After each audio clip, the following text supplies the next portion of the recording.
next episode. Okay guys, we're back!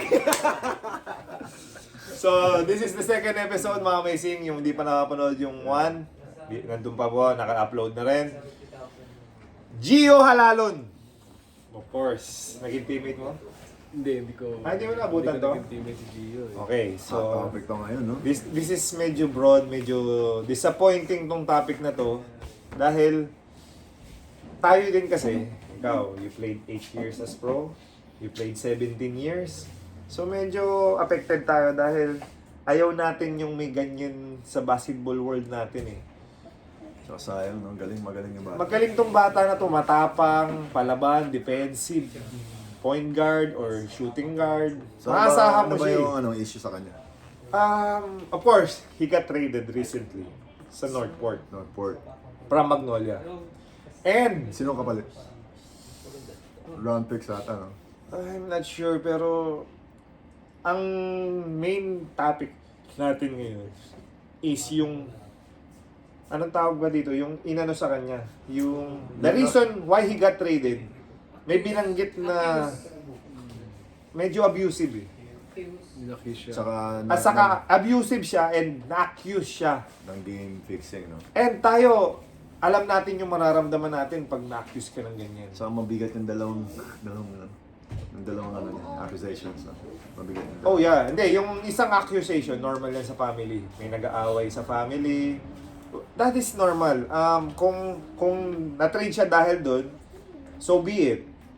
Na-trade siya dahil daw nag-away siya ng misis niya or sinuntok niya or binugbog niya. So hindi dahil sa talent niya sa court. Lahat ng issue niya is off court.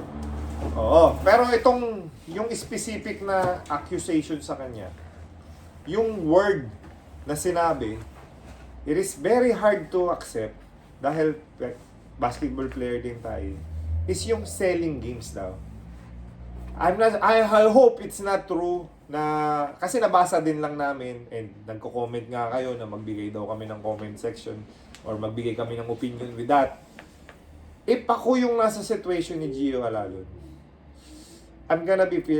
kasi na-experience ko yan. Ako, magkukwento na ako.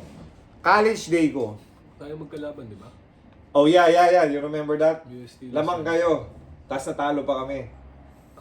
Lamang kayo ng 12 points. Tapos natalo kami. Ng 1 minute and Tapos 30 seconds. Pinasa mo sa paa niya, no? Tapos- The reason lang ako pinagbintangan, 3 points daw ako, early pa yung shot clock. Oo. Pero yung shoot ko, in and out. Mahirap naman pa in and out eh. Kasi shooter ako dati ng college. Hanggang ngayon Okay. naman. So, Bakit mo tinira? Aga pa ng shot clock. feel ko eh. Kung sumot yun. O, Dagger. diba? So ngayon, You wanted to be the hero. to make the story short, napagbintangan ako. Hindi ko na sabihin yung details, siguro sa ibang content na lang yun para makwento ko rin. Napagbintangan din ako na nag-sell ako ng game. College day to So nung ginawa sa akin yun, luha talaga ako, iyak talaga ako. Sabi ko, bakit ganito dito? Bakit, sophomore pa lang ako, rookie or sophomore ako nun, di ba? 2007. Hindi 2007 yun. Yung Oo, kayo. tama. Champion kayo nun. Third year. So, third year ko, umiyak ako. Sabi ko, bakit ganito? Bakit ganyan? Pati yung mga hindi ko na-expect na sasabihan ako ng mga words na masasakit. Sinabi sa harapan ko. Sa buong team. So, yung naramdaman ni Gio Halalon sa mga accusation, naramdaman ko before. Man, that's like the worst thing you can say to a basketball player. Exactly. So, I think, si brother, yung nakita akong pangalan na ang nag-broadcast ng mga wordings ay si Brother Snow Badwa. Kakampi natin yan sa basketball world. Ako, nung naglalaro pa tayo, kakampi natin siya eh. Pero, itong word na yan, hindi ko alam kung merong proof. Dapat, ikaw muna, magbigay ka nga ng insight dahil sa mga na ganyan. Hindi, I don't know. Tama ka, dapat may proof ka. Pero baka ano lang to, accusations lang. And that's bad accusation. Masama yun. Tama. Kung ikaw nasa situation ni Gio Halalon, Kung hindi totoo yun, I would, right away, I would make parang statement expressing my disappointment sa mga nag-accuse sa akin. I would try to clear the air. Sabihin yung totoo. And syempre, I would defend myself regarding that part. But I don't know kung meron siyang ganun. Yun nga, sana. Or- sana bago ka mag-accuse. Or kung i-prove mo hindi na. naman totoo, ignore mo na lang. Di ba? Pero, Jay, Pero karino niya kasi. bread and butter, tama ka. Bread and butter to eh. As in, Ayun nga, since it's that serious, dapat naglabas na siya ng pa-interview siya or something para Ikaw ba? ma-hear yung side niya. if anong masasabi mo sa ganyang mga accusation? Okay sana kung ma-trade ka na lang eh, but may makakasunod pa eh. Binigay ng reason kung bakit siya na-trade, no? Yeah, exactly. So, ikaw.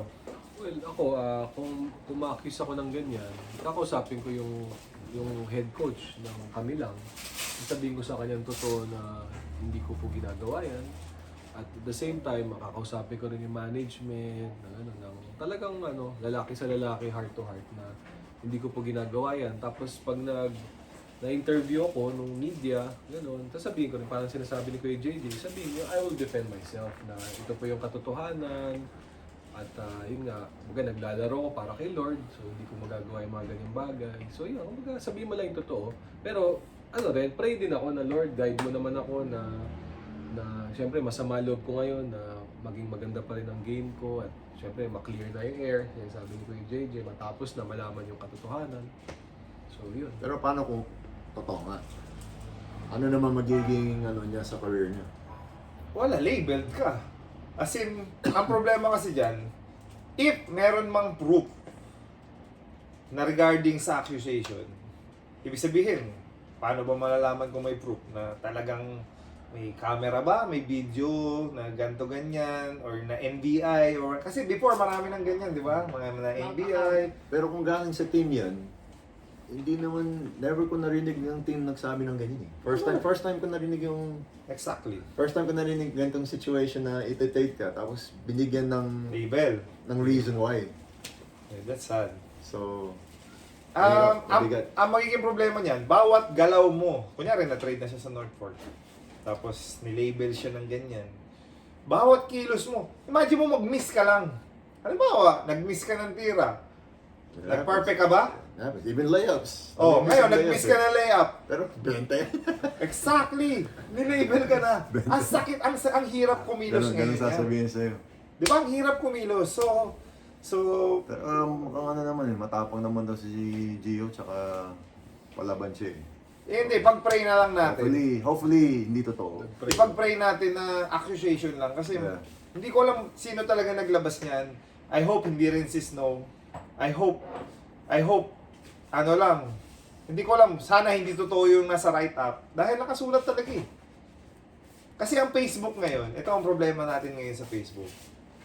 Again, ito nababasa lang namin, sinesend lang sa amin yung mga write-up.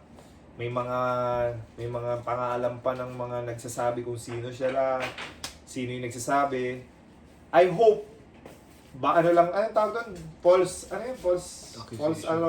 alarm, yung fake news. Hopefully fake news lang yung mga nababasa natin dahil to be honest po, medyo sobrang foul yan kasi yung ginagamit na income sa basketball ni Gio lalo, pinambibili niya ng pagkain sa anak niya, pinambabayad sa, kung nag-rent man siya, or pinambabayad niya sa loan ng bahay niya or kotse niya. That's gonna be disappointing sa buhay ng isang tao. Necessities. Exactly. So, Yeah, best of luck, man. Hopefully, maayos lahat. yeah. So, good luck, Gio Lalon, sa bago mong team. And sa mga naglalabas ng fake news, hopefully, Pati kayo, sana ma-expose. hopefully baguhin nyo kasi masakit din sa player eh. To be honest, if kami yung nandiyan sa situation na yan. Ako nga, ulitin ko, na-experience ko na before. 'Di ba? Okay lang, kung totoo, hindi ka naman masasaktan eh. 'Di ba? Pero pag hindi, sobrang sakit. 'Di ba? Na napapagbintangan ka dahil siguro dumadating naman talaga sa point ng career ng player na masama laro mo. Ikaw ba, may perfect games ka ba? Na Of course not. may perfect season ka ba? Ganun. Exactly. Impossible So, yun. So, kung yun ang sigurong ilalabas na susunod kung may proof. But, may ano yun may pwede kang kaso-kaso na yung mga libel. Kasi karer yan eh. 'Di ba? Cyber libel. Ano ba yan? Ha? Libel. Libel, yung So, pag...